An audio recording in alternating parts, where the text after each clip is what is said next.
E aí, gente, eis que voltamos para dar continuidade à nossa aula de gerenciamento de processos, falando aí de algumas outras abordagens, técnicas, ferramentas aplicadas a essa área de conhecimento que é o gerenciamento de processos. Bom, a gente sabe que o gerenciamento de processos tem entre seus vários objetivos melhorar a maneira como as coisas são feitas na organização, entregar maior valor e resultados efetivos para os seus destinatários, para os clientes dos processos, ou ainda usuários, ou ainda clientes cidadãos, no caso da administração pública. Essa disciplina de gerenciamento de processos é muito importante, tem sido adotada em todas as organizações públicas de que tem o conhecimento. Por isso mesmo é tão cobrado esse conhecimento em concurso, ok? É uma área de conhecimento bastante ampla, a gente já viu vários conceitos inerentes à gestão ou gerenciamento de processos e dando continuidade falaremos de mais algumas abordagens, técnicas e ferramentas em gerenciamento de processos, ou BPM, Business Process Management. Vem comigo, vamos continuando aqui? Bora lá então. Olha só, cadê? Uma outra abordagem que a gente pode falar sobre é a abordagem do Just in Time. Just in Time está muito orientado ao gerenciamento da qualidade, tá? Gerenciamento da qualidade. E aí, só para conhecimento, é importante que vocês entendam o seguinte.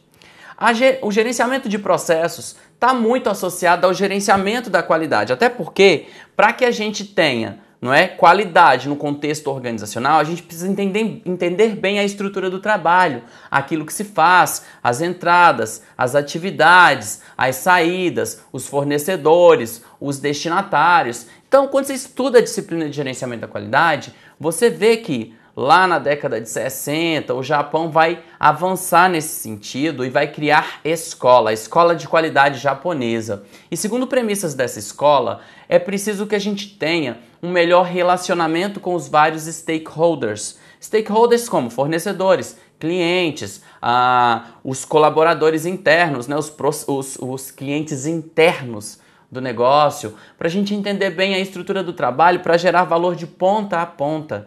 E aí fica claro durante essa filosofia de qualidade que o ideal é que a gente tenha processos racionais e que todos na organização tenham um comprometimento com aquilo que se faz, procurando acertar desde a primeira vez. E aí a abordagem adotada no gerenciamento de qualidade é o gerenciamento de processos. Conhecer os processos para que esses processos gerem mais e melhores resultados em satisfação de seus clientes. Portanto, essa filosofia do Just in Time vai surgir na escola japonesa de qualidade e vai ganhar o mundo, principalmente na década de 80. E a gente também pode considerar isso uma abordagem aplicada ao gerenciamento de processos. Vamos entender como é que isso funciona? Vem cá comigo para estudar o conceito, olha lá. Just in Time, ou JIT, em contraposição ao sistema Just in Case, o Just in Time é uma abordagem administrativa moderna em termos de simplificação, pois visa atender a demanda instantaneamente, com qualidade perfeita e sem desperdícios. Então, olha, 3 palavras básicas aqui que a gente pode destacar. Simplificação. Hoje, em gerenciamento de processos, a gente visa muito a simplificação administrativa. Você pegar uma estrutura de trabalho muito complexa, com atividades ou tarefas que não agregam valor, e retirá-las, simplificar, para a gente ganhar em qualidade, reduzindo custos e reduzindo, inclusive, os desperdícios. Porque, gente, tarefa duplicada, atividade duplicada vai gerar custo, vai gerar desperdício. Então, esse olhar para a racionalidade na cadeia de valor é uma preocupação do Just in Time, que você vai ter, inclusive aliado a esse conceito, a gente vai ter o conceito de produção enxuta, trabalhar com o mínimo possível para gerar ganhos em escala com o maior valor possível, ok? Continuando aqui. Seria um sistema de produção que produz e entrega apenas o necessário, quando necessário e na quantidade necessária. Bom, vamos lá então entender. A gente teve, nos primórdios da teoria administrativa, uma tal de administração científica que por acaso vocês devem ter estudado comigo. Lá a gente vai ter como principal representante Frederick Winslow Taylor. E aí Taylor, precursor, pai da administração, vai nos trazer fundamentos que vai dar origem ao sistema Ford de produção. O Fordismo nos Estados Unidos tratava daquilo que a gente entende por just in case. quando necessário, caso necessário, eu já tenho. Então lá eles trabalhavam com a centralização, com a autossuficiência, com a produção em larga escala, em uma produção que nunca parava, que é a que a gente chama de produção empurrada. Tá? Então essa produção empurrada fazia com que o sistema de produção nunca parasse. Só que havia demanda, né? Havia vazão para aquela demanda, até porque não havia muita concorrência, o gosto do cliente não era muito aprimorado, as organizações não eram tão diversificadas. Acontece que essa realidade mudou. E para lidar com a complexidade, com a necessidade de agilidade, de atender prontamente a necessidade do cliente, lidar com os concorrentes, é que o Just in Time, em oposição à filosofia do Just in Case, agora uma filosofia japonesa e não mais uma norte-americana, vai ganhar vez. Não é? A gente vai ter, dentro do gerenciamento de processos, muitas abordagens que são japonesas, muitas abordagens que são norte-americanas, algumas mais sutis, outras mais drásticas. Normalmente os Estados Unidos possuem abordagem mais drástica em gestão e o Japão é uma filosofia mais de longo prazo, mais de fazer lento e gradativamente, e a gente vai observar essas nuances aqui ainda em algumas abordagens e ferramentas que eu trarei. Então vamos lá. O Just in Case era o que a gente tinha na realidade dos Estados Unidos da América, tá? Isso foi paradigma para o mundo desde o início do século XX até meados de 60. Lá para 60 a gente vai ter a filosofia japonesa, a escola japonesa de qualidade. E aí sim surge o Just in Time e a gente vai ter essas pequenas diferenças, olha só. Antes a gente falava de estoques elevados, agora a gente fala de estoques zero, se possível igual a zero. O que é isso? Estoque, gente, gera custo. Custo de manutenção, de movimentação, custo de obsolescência, porque os produtos podem perder suas características físico-químicas, se deteriorarem, quebrarem. Então, quando a gente fala de estoque, a gente trabalha com o mínimo possível, porque estoque é custo. E por que essa filosofia vai surgir no Japão e não nos Estados Unidos, do Just in Time com estoque zero?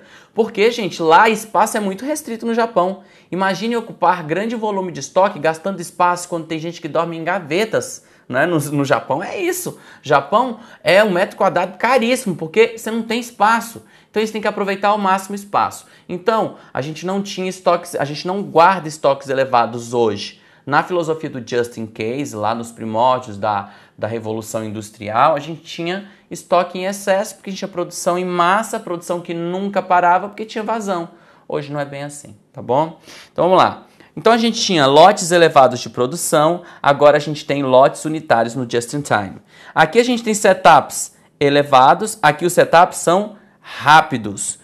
Quando a gente tinha vários fornecedores, aqui a gente passa a ter parceria e fidelidade com fornecedores. Deixa eu explicar o que é isso daqui, tá? Então os tempos de ciclo antes era elevado da produção. Aqui a gente tem um tempo de produção mais rápido e a gente conta com parceiros nesses setups. Então o que acontece? Hoje a gente conta com parcerias. Hoje, na filosofia do Just in Time, tá? Que é o mais utilizado hoje, que é o sistema Toyota de produção e não o Ford de produção, que é ali o sistema que a gente tem no Just in Case, a gente tinha antes setups mais elevados, porque a gente tinha várias etapas da produção, cada um ficava com sua parte. Hoje a gente faz o seguinte, a gente cria tecnologia, a gente desenvolve o produto ou serviço e a gente terceiriza, passa para terceiros aquilo que é acessório e fica só com aquilo que é o core business, o essencial do negócio, tá? E a gente ganha agilidade e o tempo de ciclo fica mais rápido, ok? Então a gente tem, por isso, uma relação de fidelidade com fornecedores. Os fornecedores passam a ser poucos e fiéis.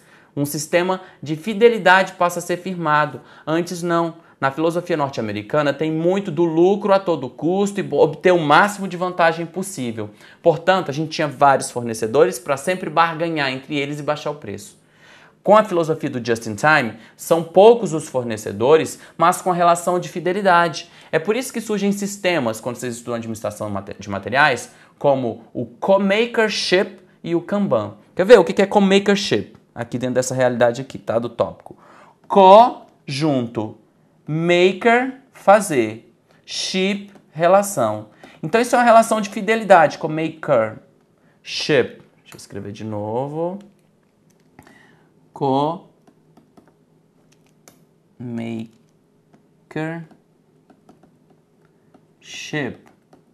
que é uma relação de fazer junto. E isso gera os sistemas Kanban, por exemplo, né? que vocês estudam em administração de materiais, tá? O que é o co-makership? É uma relação de fidelidade em que a gente produz junto. Então, os fornecedores, eles são parceiros. Por isso que eles devem ser poucos e exclusivos, né, com a relação muito fiel de parceria, porque todo mundo ganha. É uma relação de ganha, ganha, ganha. Ganha o fornecedor, ganha a organização por obter um bom fornecedor fiel que entrega no prazo e com qualidade, e ganha o cliente, porque isso vai ter uma cadeia de valor que vai gerar um resultado final para esse cliente que também vai ficar satisfeito. Essa é a mentalidade. No just in case, não. Vamos ter muitos fornecedores, precisa aqui botar muita banca, eu vou pro outro, e assim vai, eu vou barganhando, baixando o preço para obter os insumos o mais barato possível que eu puder. Era isso, tá? Tentava tirar proveito do fornecedor. Agora a gente faz junto. E o sistema Kanban é um sistema automático, quando você tem fidelidade com o fornecedor, que quando chega no ponto de pedido, libera-se uma ficha para a aquisição dos insumos automaticamente com esse fornecedor. Tá? Hoje por sistemas EDI, antigamente por um sistema de fichas, mas esse Kanban é esse pedido automático, sempre que o estoque chega naquele ponto de pedido, lá no estoque de segurança, porque a gente tem pouco estoque para atender a demanda, então tem que ter uma relação muito fiel com esse fornecedor. Então espero que você tenha entendido. Vamos para o próximo tópico. Aqui a manutenção era centralizada, ou seja, tudo ficava a cargo da organização que era autossuficiente. Aqui como paradigma nós podemos colocar a Ford, tá? E aqui como paradigma a gente pode colocar a Toyota no sistema japonês. Fordismo e Toyotismo, respectivamente. Como que a Ford atuava? A Ford produzia tudo internamente, sem dependência de terceiros, e isso trazia a ela grande vantagem competitiva e economias de escala, lá no início do século XX até meados da década de 60. Só que o que acontece? Esse sistema se mostrou falho quando veio o desenvolvimento tecnológico intenso e quando a concorrência se tornou muito acirrada. Imagine, gente, que a Ford produzia até o pneu do carro que ela monta. Então, quando ela produzia o pneu do carro, ela tinha um custo para fazer isso, tomava muito tempo para se fazer, porque era tudo centralizado. Tá? Imagine uma indústria automobilística, hoje a gente chama, né, de montadoras de automóvel, montando o teu carro, produzindo seu próprio pneu. Pois a Ford tinha uma subsidiária na Amazônia para extrair látex para fazer o pneu. Ó, para você ter ideia da coisa, da grandiosidade, hoje nós organizações são enxutas. Eu contrato uma empresa que faça mais e melhor, porque a premissa da terceirização, e tome nota que isso pode cair no seu concurso, tá? A premissa da terceirização e da produção compartilhada é: eu vou transferir o que não é essencial do meu negócio, mas acessório, tipo produzir um pneu, para alguém que faça melhor e mais barato, porque é especializado só na produção de pneus. Aí eu foco no design do carro, em criar tecnologia e contando com parceiros que façam isso junto comigo de modo descentralizado. Olha que fantástico, né? E isso é a premissa do mundo moderno, tá? Essa questão das parcerias, da produção compartilhada, em detrimento daquilo que no just in case era centralizador com produção em massa, tá? Aqui a gente trabalhava no just in case com a linha de produção em massa. Aqui são células de manufatura. Olha como é que é isso. Isso é muito organização em rede, organização modular e organização celular. Por exemplo, seu iPhone, pega seu iPhone aí, até seu Samsung, né? Vamos lá, não vamos criar essa briga não. Pega seu aparelho de telefone aí, seu celular e olha o que tem escrito nele. Normalmente vai estar escrito o seguinte: desenvolvido, a Apple, né? Desenvolvido na Califórnia e produzido na China. E aí cada parte do celular pode ser produzida em uma parte do globo, porque eles trabalham com células de produção em cada unidade para obter vantagens econômicas. Aí daí a gente fica dependente de terceiros, beleza, mas age com mais versatilidade, consegue reduzir custos, não é? Por que o pessoal produz na China? Porque a China tem trabalho escravo, inclusive infantil, né, que sai muito barato a mão de obra, então para fugir de impostos, coisa e tal, para se tornar competitivo, né? Independente dos meios aí. Essas organizações, elas adotam, segundo o sistema do Just in Time, uma produção em células de manufatura e não mais a produção em massa, que é o que a gente tem no Just in Case aqui, né? Avançando, portanto. Então, espero que isso aqui tenha ficado ok para vocês, tá? Isso também é uma abordagem orientada aos processos, beleza? Bom, vamos falar agora do Lean. Lean Manufacturing. Gente, isso significa nada mais, nada menos que produção enxuta. Está fortemente associado ao just in time, ok? Vamos voltar lá que eu esqueci de botar um ponto. Olha só, voltando um slide para complementar, tá? Aqui a gente vai ter o que a gente chama de produção empurrada. Tá? Esqueci de colocar aqui no meu esqueminha. E aqui a gente vai ter o que a gente chama de produção puxada, que tem a ver com Lean também, tá? Por isso que é bom eu retomar esse ponto. O que é a produção empurrada, gente? A gente produz e à medida que o produto vai sendo desenvolvido, a gente continua produzindo outro. Então a gente vai... Pensa na ideia de linha de montagem. Estou empurrando, continuo produzindo, vou empurrando e jogando no estoque. Empurrando e jogando no estoque para aquilo ter vazão pelas compras dos clientes, beleza? Já o just in time é produção puxada. Quem puxa é a demanda do cliente. Se não houver demanda, não tem produção, ok? Porque senão vai ficar aquele bando de carro no pátio, por exemplo, né? Que acontece naqueles momentos de crise, quando ele já tem muitas unidades produzidas. Então a produção ela vai ser de acordo com a demanda dos clientes. Fiquem ligados. É isso. Vamos para o Lean agora. Agora sim, vamos para o Lean. Então, Lean Manufacturing, que a gente pode chamar de produção enxuta ou esbelta, ai que lindo, né? É também chamado de sistema Toyota de produção, que é uma filosofia de gestão focada na redução de 7 tipos de desperdícios, tá? Superprodução, que isso gera desperdício, tempo de espera, transporte, excesso de processamento, inventário, movimento e defeitos. Daqui a pouco eu vou mostrar isso num gráfico que fica melhor, tá? Eliminando esses desperdícios, porque o Lean vai combater justamente os desperdícios. E aí existem 7 desperdícios, né? 7, número cabalístico aí da administração, né? A qualidade melhora, ó. Então a gente vai ter uma ampliação da qualidade, diminui o tempo, diminui o custo de produção. Então o que você faz? Você vai ter um incremento da qualidade associada à diminuição de quê? Do tempo de ciclo. O que é tempo de ciclo? O tempo de processamento, o tempo que o processo leva para produzir o resultado. E também a redução de defeitos. Tudo isso pelo combate ao desperdício. Combate ao desperdício. Então aqui, ó, a gente vai diminuir isso. As ferramentas do Lean incluem processos contínuos de análise, que é o sistema Kaizen, produção pull, que significa o quê? No sentido do Kanban, a produção puxada, tá bom? O pull é o mesmo que produção puxada no sistema Kanban. O que é o sistema Kanban, gente? Lembra do sistema Kanban? Houve a demanda do cliente, o estoque está em estoque de segurança, aciona-se automaticamente um pedido com o fornecedor que ressupre o estoque na medida da necessidade para produzir e entregar ao cliente. Isso é o sistema Kanban, que tem a ver com o co-makership que eu falei. E aqui tem outra palavrinha, uma abordagem que é de qualidade, muito aplicada ao gerenciamento de processos, que seria o Kaizen. Kaizen, olha lá, ó, que eu circulei aqui, botei em azulzinho em destaque para vocês. O Kaizen. O que significa Kaizen, professor? Que também pode ser considerado uma abordagem de processos e de gestão da qualidade.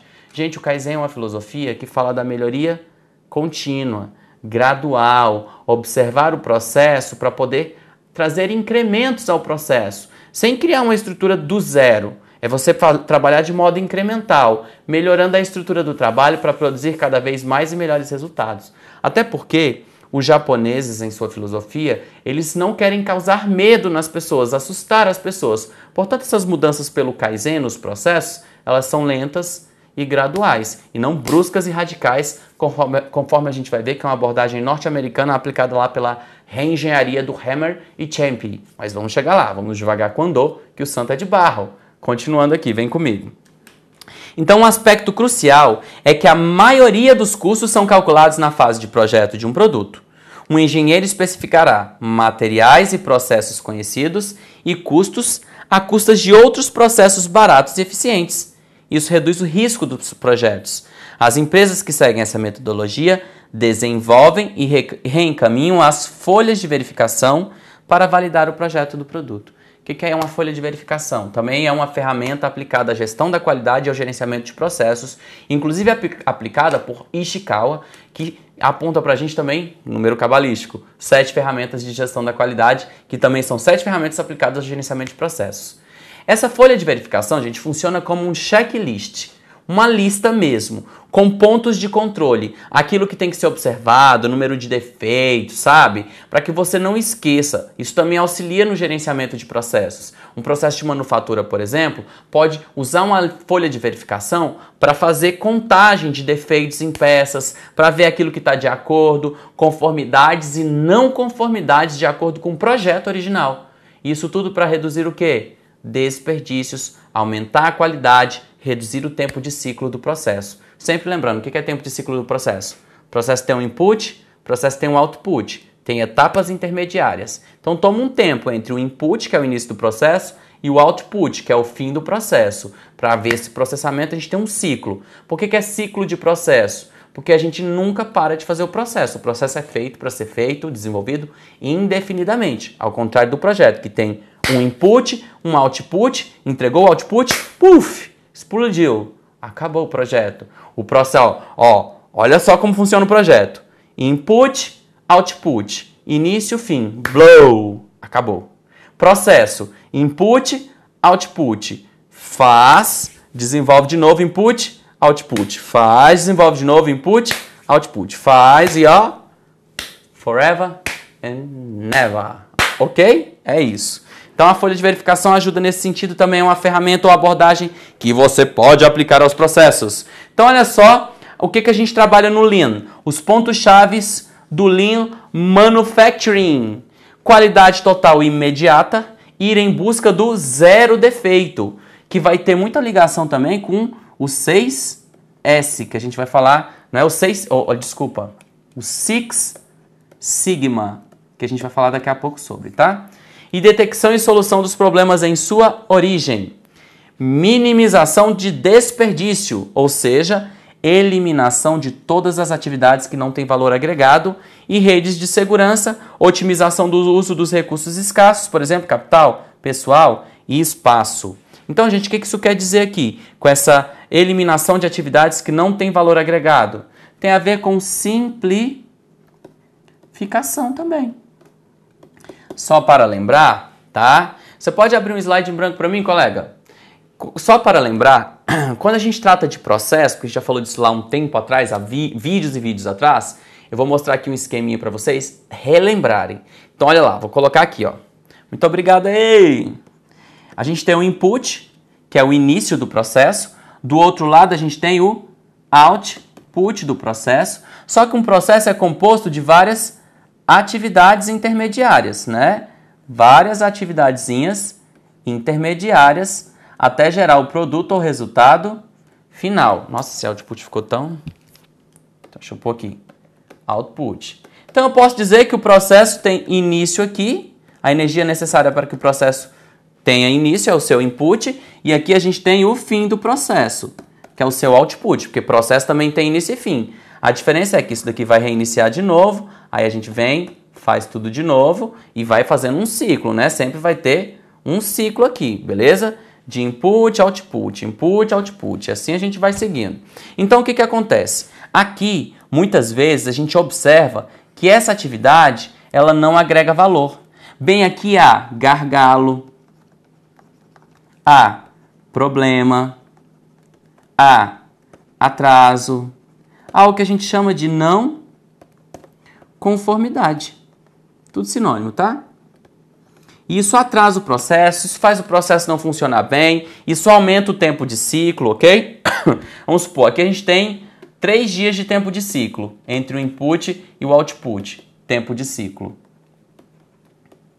O Lean vai querer enxugar. A gente bota, por exemplo, 2 dias de ciclo do tempo de ciclo, porque a gente reduziu esse ponto da corrente que não está legal. Então isso é importante entender em gerenciamento de processos. E o Lean quer essa simplificação, quer essa eliminação de custos, de desperdício, melhorando a qualidade e o tempo, tá? Então a gente fala ainda em melhoria contínua, redução de custos, melhoria da qualidade, aumento da produtividade, compartilhamento de produção.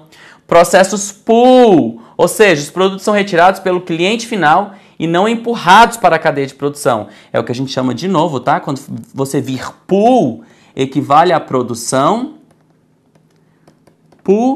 puxada. E isso tá tudo dentro do just in time, com baixos níveis de estoque, beleza? Flexibilidade, produzir rapidamente diferentes lotes de grande variedade de produtos sem comprometer a eficiência devido a volumes menores de produção. Que os volumes são menores, real, tá? Só que você produz em ciclos rápidos, beleza? Com produtos variados, não um produto único como o Ford fazia lá, só com Ford T preto. Construção e manutenção de uma rede a longo prazo com os fornecedores, tomando acordos para compartilhar o risco, os custos e a informação, que é aquela relação de fidelidade que eu falei para vocês já no Just in Time, que é uma filosofia japonesa também, que está dentro daquilo que a gente chama de co-makership. Oi, calma aí, ship. Tá me trollando, mesa. Vou começar a xingar aqui. Porqueira. Enfim, é isso, co-makership. Vocês já viram que eu já escrevi em outro bloco. E aí, só pra gente entender. Na abordagem do Lean, a gente combate, tá? Combate os desperdícios. Que desperdícios são esses? São 7. Por exemplo, espera, tempo não trabalhado, tempo de fila, espera por aprovação. Então vamos simplificar isso. Não vamos deixar ninguém ocioso, vamos deixar tempo de espera. Movimentação, planejamento e layout organizacional ruim, frequentemente causando desperdício de movimentação. Por exemplo, eu trabalho no meu setor, trabalho sempre com aquela impressora. Por que eu vou colocar a impressora lá na PQP se ela está aqui, precisa estar do meu lado? Isso vai reduzir tempo, isso vai melhorar o layout para que eu não tenha gasto com movimento. Tá? E quanto mais estoque você tiver, mais gasto com movimentação, empilhadeira, pallets você vai ter, ok? Isso tem a ver com isso daqui que eu tô falando, tá? Excesso de produção.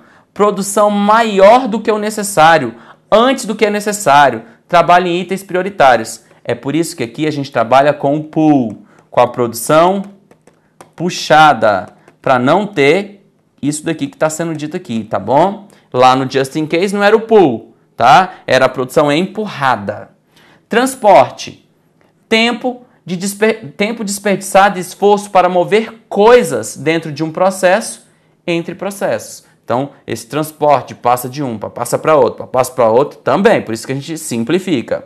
Defeitos. Algo inaceitável pelo cliente, retrabalho ou reparos. A gente quer, por exemplo, reduzir drasticamente aquela porcaria da assistência técnica, sabe? Você compra, houve uma marca chamada CCE, tradicional, os mais antigos vão se lembrar, tá? Foi minha mãe que me contou, eu não sei disso, tá?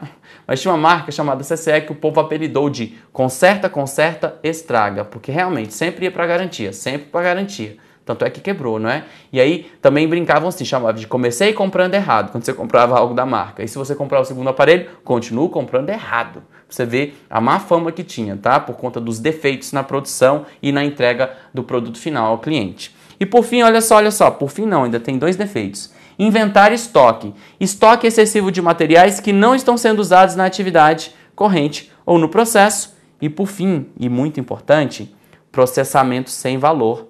Fazer mais trabalho do que é necessário para adicionar valor ao cliente. Se tiver uma tarefa ou atividade que não agregue valor, atividade sem valor, o que você faz? Retira da cadeia produtiva, que é mais ou menos isso que eu fiz e evidenciei para vocês.